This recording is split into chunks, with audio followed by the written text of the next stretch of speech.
Hello, John Talley here with Partzilla.com.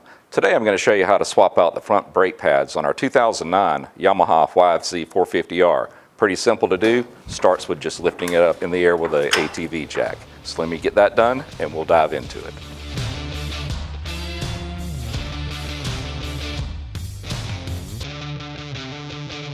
Alright guys, this is going to be a skill level 1, so it's really going to be simple.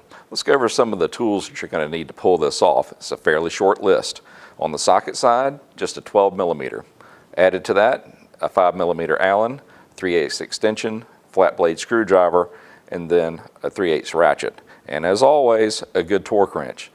You want to watch the videos all the way through because I'm going to give you the torque values for every single nut and bolt that we touch on the unit that requires a torque value. Alright, as far as the parts go, if you would, reference our parts diagrams. Be very careful on the front because you actually have a different part number for the front left and the front right brake pads.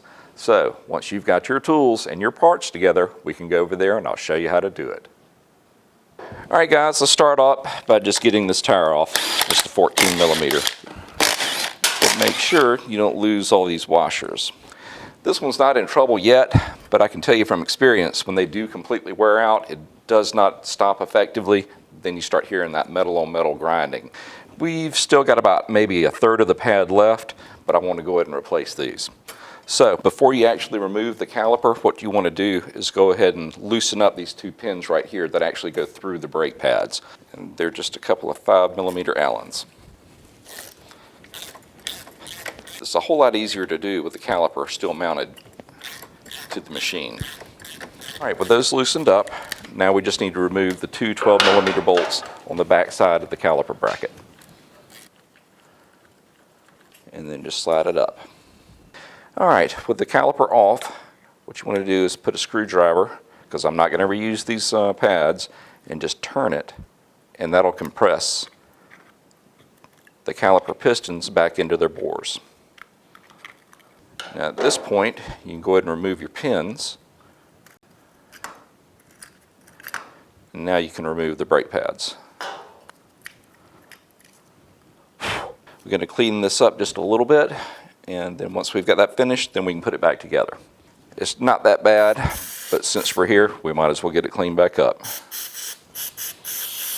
Alright, what we want to do now is make sure that it's moving freely on that bracket. That feels pretty good, so I think we can leave it alone. If it did not want to move freely, then you'd want to pull it all the way out and add a little grease to these two areas here. But my boots are in good shape, so I think we're going to be okay just to go forward. All right, looking at these pins, they need to be cleaned up just a little bit. So I'm going to go over to my wire brush and knock off that surface dirt. All right, let's go ahead and get the brake pads put in. Now keep in mind there's a difference in the part numbers in between the front right and the front left. So make sure you order both of them. We're just going to set the inner one in first, then the outer. Go ahead and push your pins in and just stop at that point. We don't want to start tightening them down just yet. So with them just lightly holding in place, go ahead and spread them open and slide the caliper back up to where you can re-bolt the bracket. Okay, now we need to torque the bolts that actually mount the caliper bracket to the hub, and that's going to be 20 foot-pounds.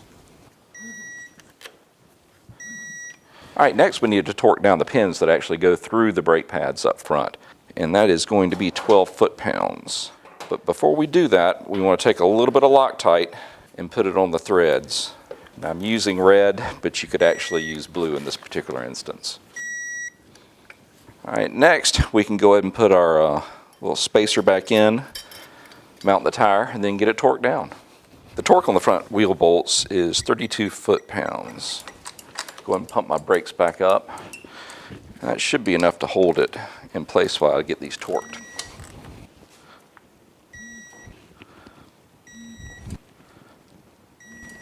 Alright, that's one side down, one to go. So let's jump over on the other side and get it done. Alright, this is going to be the exact same procedure as we did on the front right. Just make sure you have the correct part number as it's different for the front left. Now remember, the torque for the caliper mounting bracket is 20 foot-pounds.